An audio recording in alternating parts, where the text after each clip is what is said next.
I watched a decent player make a critical error that made them lose the game, and I can promise you, many of you guys watching are making this exact same error right now. So today, I'm going to solve this freaking problem once and for all. We're going to make sure all of you are going to level up your skills immediately. Most of you think the fight phase actually starts before you charge, but that is completely freaking wrong. You're losing fights before you even roll the dice. Because if your fights are feeling inconsistent, it's generally not going to be your dice. It's actually going to be your setup. So today, we are going to fix that freaking setup. We're going to fix the way you work at the charge phase. I'm going to make sure that all this in this 10-minute video is completely hammered down. I'm going to teach you how to do it. I'm going to show you how to do it using TTS. I'm going to identify the problems that you're currently making, and we're going to make sure you no longer make those freaking mistakes anymore. Okay, so let's just jump right on into this freaking video. When you do not set your charges up, you are losing trades that you should be winning. You're losing objective control that you should have. You're exposing units unnecessarily, and you're losing tempo on the battlefield, okay?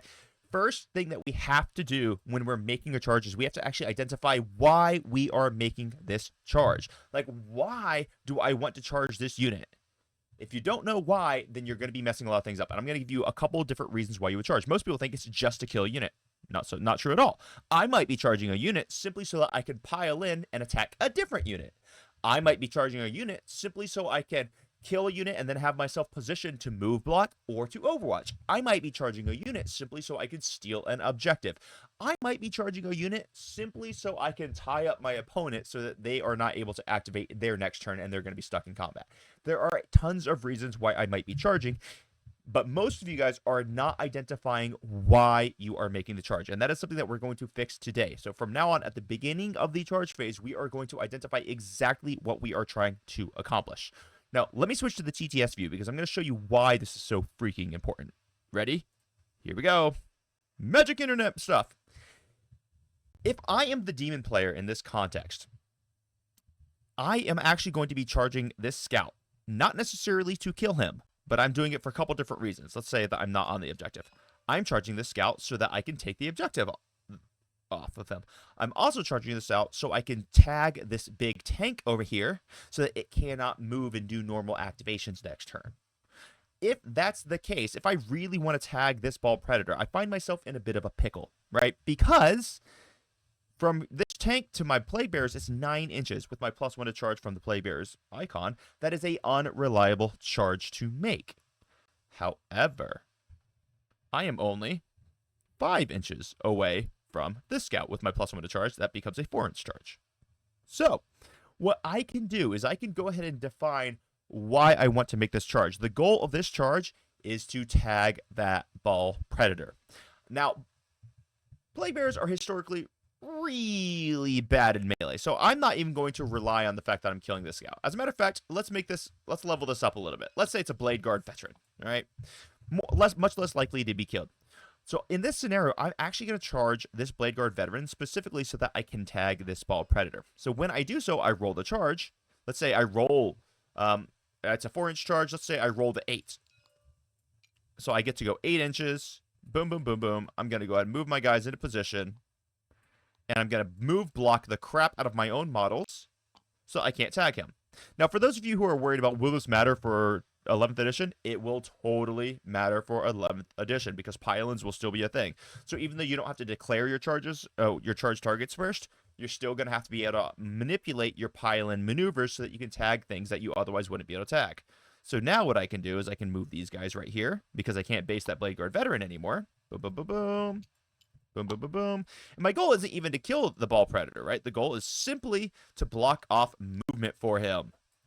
Dun, dun, dun, dun, dun, dun. And we'll do like this. So now in my pile-in phase, I'll get to pile on into the ball predator. Pile on into the ball predator. And actually what I'm even going to do is I'm going to rotate my model here so that my opponent won't even be able to fall back without taking a desperate escape. Because here, the way that his gun is trapped by my sword means that if he falls back, he'll have to move through my model, which will force a desperate escape, which is hilarious. So, in this scenario, I don't care if I'm killing this freaking Blade Guard veteran. I'm caring about taking the objective, and I'm tagging the ball predator. The main goal of this was to make sure that this ball predator is tagged. Hopefully that makes sense to you. Okay, cool. Let's give you a different scenario. Let's give you a very different scenario here. Now, I have a Bloodthirster. And this Bloodthirster really wants to go kill this Ball Predator, but it's an 8-inch, let's call it I'm going to make it an 8-inch charge here, okay? Yeah, screw it. It's a 9-inch charge. Fine. 9-inch charge, but into the Blade Guard Veteran, it's only a 5-inch charge. So in this scenario, let's say I have Bring It Down, and this is Battle Round 5. If I don't get Bring It Down, I lose the game, so I have to kill this Ball Predator. Well, instead of risking a 9-inch rerollable charge, let's say I have a CP, because we know that only gives us like a 47% chance of success, I'm going to do something very, very different. I am going to charge this Blade Guard Veteran, and I'm going to charge him with the Bloodthirster first, and let's say I roll a 5, all right? Or, yeah, let's say I roll, give me a 6. I'm going to roll a 6 here, okay? So I rolled a 6. Boom. Now, I'm also going to charge Be'lakor into the Blade Guard Veteran. I'll use Be'lakor to kill the Blade Guard Veteran, and then I will pile in 3 inches with my Bloodthirster, and then I'll kill the Ball Predator. So therefore, it makes the charge significantly easier because I'm identifying the purpose of my charge. The purpose of my charge is not to kill the Blade Guard Veteran. It's actually to get into the Ball Predator. This means a lot. This is really important, so write this part down. This is super critical, okay? Your previous phases will set up your later phases. I could have killed this Blade Guard Veteran with Be'lakor and shooting. I even already have the objective, because Bellacor's touching the objective, so my opponent's not scoring it. Had I killed the Blade Guard Veteran, I would have severely decreased my chances of actually getting to kill this Ball Predator right now, which would have cost me the 4 points on Bring It Down, and in this scenario, the game. So actually, what I'm doing is I could use my shooting phase to ruin my chances of winning the game. So I'm going to choose not to shoot so that I can use this as a springboard to increase my chances of completing the charge. Very important that we recognize that. I've got one more example that I want to show you of how you can utilize the charge phase properly. Well, this is actually going to be an example of how you can utilize the charge phase really, really poorly. Okay? All right. So I've got 10 Plague Bearers right here. And they want to charge and kill this Blade Guard Veteran. All right, let's say I got another unit of Plague Bearers over here. Well, Plague Bearers cannot fight into Sanguinary Guard. Sanguinary Guard are going to chew straight through them. But for one Blade Guard Veteran, well, I can definitely tag him and tie him up. So that's what I'm trying to do. If I'm a demon player, I could very easily just charge this Blade Guard Veteran. And honestly, with the amount of volume I have here, maybe I'll probably kill the Blade Guard Veteran. But unfortunately, I was dumb, and I didn't think about my goal for the charge phase. I just charged. So now these Sanguinary Guardsmen are going to go ahead and Heroic Intervene. And they're going to do a couple things. One, they're going to charge on this side of the Plague Bearers to make the second squad's charge much harder. And now they're going to kill all these Plague Bearers. So because you didn't identify what you were trying to accomplish with your charge phase, you actually ended up losing your entire unit. Now, we could make it even worse. I'm going to show you an even bigger mistake that people make that I see them make all the freaking time. The assumption that you can fix the pile-in, or I'm sorry, fix your charge in the pile-in phase. I see people do this all the time. They'll make this charge into the Blade Guard Veterans. Let's say they roll that 5, and they end up with a 5-inch. So they're like, all right, no big deal. That's good enough. Now I'm just going to fix the rest of it on the pile-in. But then the Sanguinary Guard Heroic Intervene. So at this point in time, the only Plague Bearer that will actually get to hit is maybe, let's see, can we do it? 1.2, 2.6, 1.2. So the only way that he's going to be able to fight is with these two Plague Bearers into the Blade Guard Veteran. So now the demon player is not even going to be able to kill the Blade Guard Veteran, because remember, the rules for pile-in are very, very strict. You have to end closer to the closest enemy model. And this guy is already base to base with Sanguinary Guard. This guy's already base to base with Sanguinary Guard. This guy's closest to this dude, so he actually has to go backwards, meaning you can completely ruin the demon player's chances of ever killing this Blade Guard Veteran. And let's say he had no prisoners or marked for death, and he had to kill that unit. He just threw the game because he was sloppy about how he used the charge phase to set his fight phase up. So these are 3 really, really good examples of how you can utilize your charge phase to really, really dramatically improve your fight phase results. I'm going to give you one more of how you should handle this. Let's say you have to kill this freaking Blade Guard Veteran so that you can get marked for death and win the game. I'm going to do it a little bit differently. Now I'm going to charge this unit of Blade Bearers into the Sanguinary Guard, full well understanding and knowing that the Plague Bearers are probably going to die. But that is a-okay with me, because now the Sanguinary Guard cannot heroic intervene into this squad, which will then be able to go kill the Plague Guard veteran. So there are so many different ways that you can utilize the charge phase to set yourself up for an appropriate fight phase.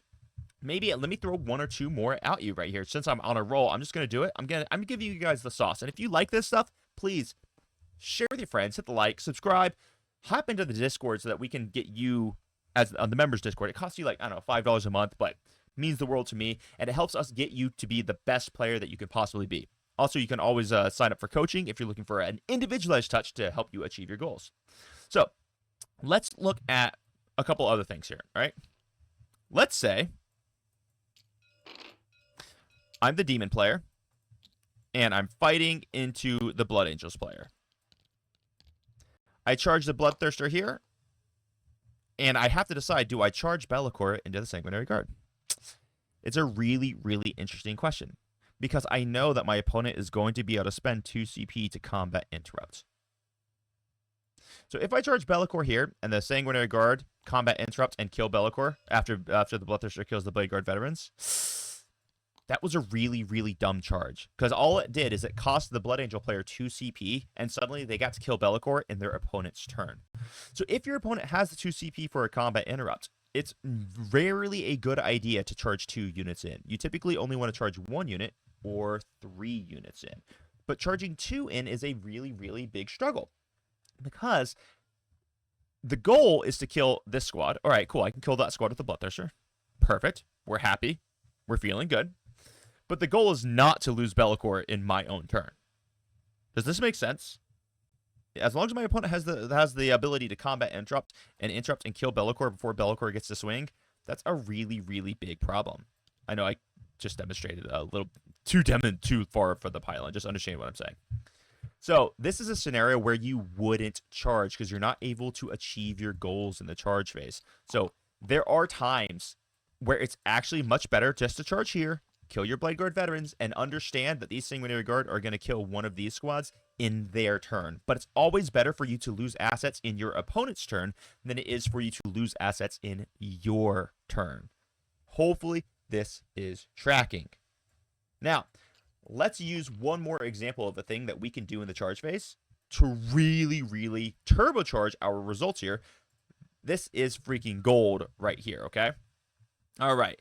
I'm going to have a Blade Guard veteran. I have a unit of Plague Bearers over here. I'm going to charge the Bloodthirster into the Blade Guard veteran to kill that Blade Guard veteran. Then, my opponent is a savvy person, and he's going to heroically intervene with the Sanguinary Guard. Boom, Sanguinary Guard heroically intervening, because he wants to make sure that my Bloodthirster doesn't control this point in his turn. Previously, there was no way I would have been able to charge the Plague Bearers into the Sanguinary Guard, but now I can. Because since he heroic intervened into me, he is now a much closer target. So now it's a very easy charge. I can get a lot more OC on this objective, and I can practically guarantee that I am going to control the objective in my next turn after my Bloodthirster wreaks havoc. So, guys, this is a bunch of different ways that you can be utilizing the charge phase to set yourself up for a very, very successful fight phase. If you are not utilizing these strategies, I highly, highly recommend it.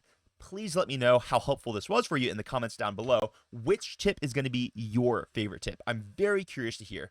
And remember, everything we just spoke about will directly translate into 11th edition, even if there is like a 5% differences in because of the order of like pylons and things. That's okay. We'll cross that bridge when we come to it. Until next time, crump on and have a freaking amazing day. Bye-bye.